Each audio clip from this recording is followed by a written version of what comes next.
Can you imagine a situation where God would call someone a fool? It actually happens in one of the parables of Jesus.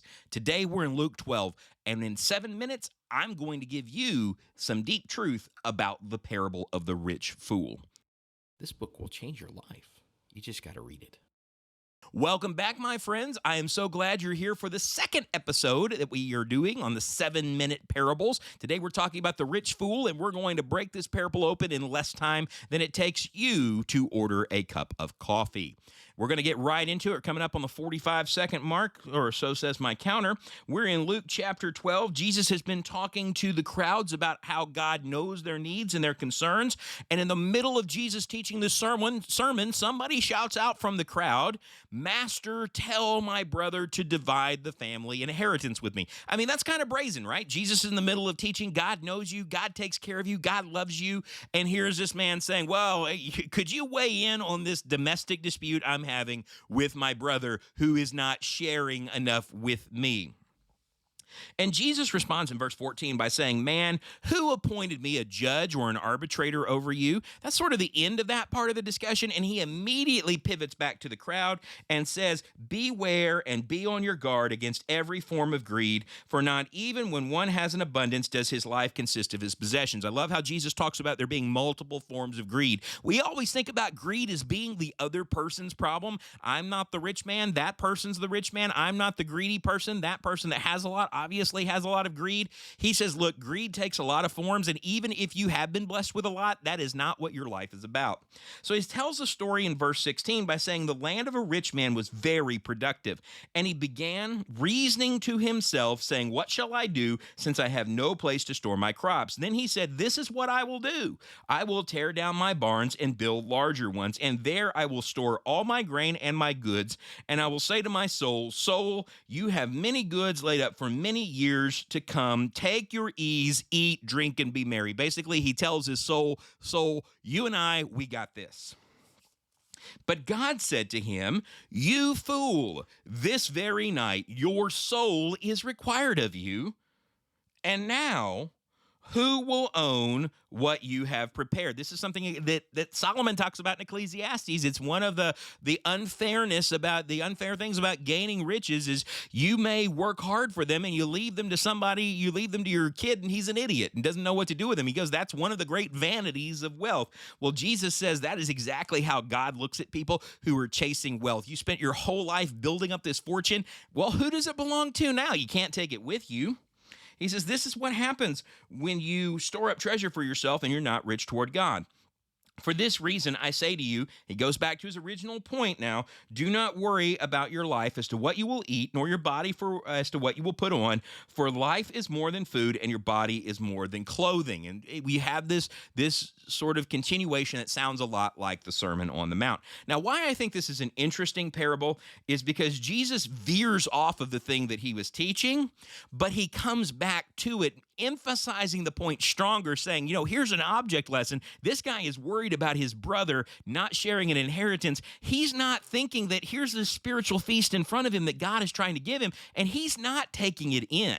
And he says, it's just like a guy who works his whole life and takes in all the blessings of God, and he never stops and thinks about where they come from.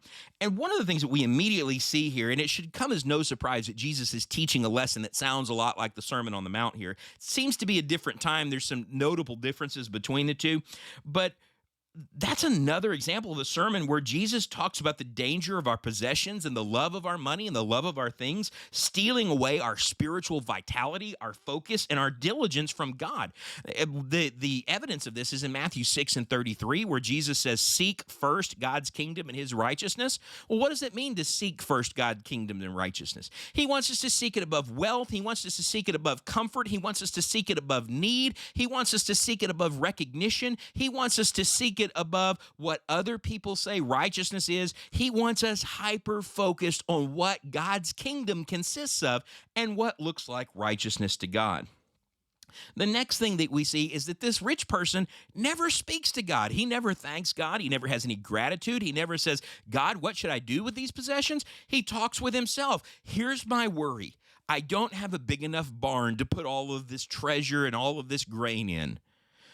What am I going to do about that? Is he asking God for opportunities to grow the kingdom? Is he asking God for opportunities to do good? No, he decides to himself, well, here's the right thing to do. I'm going to tear down my barns. I'm going to build a bigger barn because then I won't have any worries. The devil loves to reassure us in times of abundance, and he particularly likes to put the times of abundance right after times of hardship.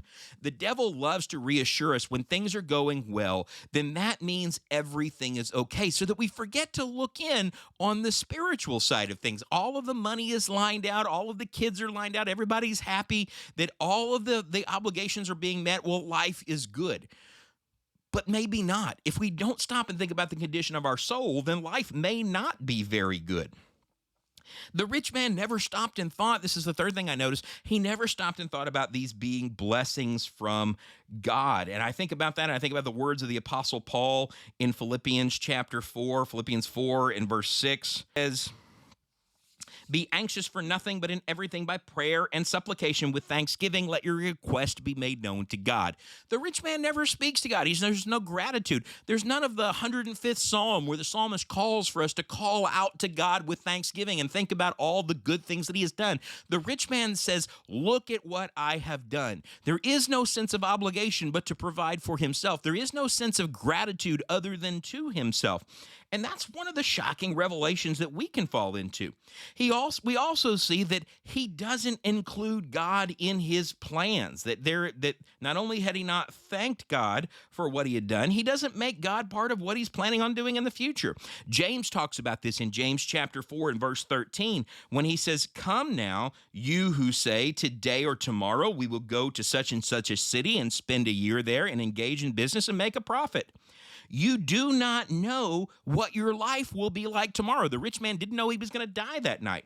You are just a vapor that appears for a little while and then vanishes away. So he hadn't included God in his plans. We got about 30 seconds left. So his confidence was in what he had. His confidence was not in his relationship with God, and yet what he had was giving peace to his soul, even though his soul was in jeopardy. But when the rest of your life is taken care of, it is easy to forget that we need to stop and check in with God, that we need to do that James 1, looking into the perfect law of liberty, because we may be the fool. Okay, well, that's 7 minutes in the parable of the rich fool. Hopefully, I gave you some things to think about. Hopefully, your coffee is still piping hot. If you got something out of this, tell me in the comments. Tell me what parable you'd like to see me do next. I'm going to be going through all the parables of Jesus. I have a link right over here to the whole playlist where you can see the first first episode of this. And until I see you again, have a good day and God bless.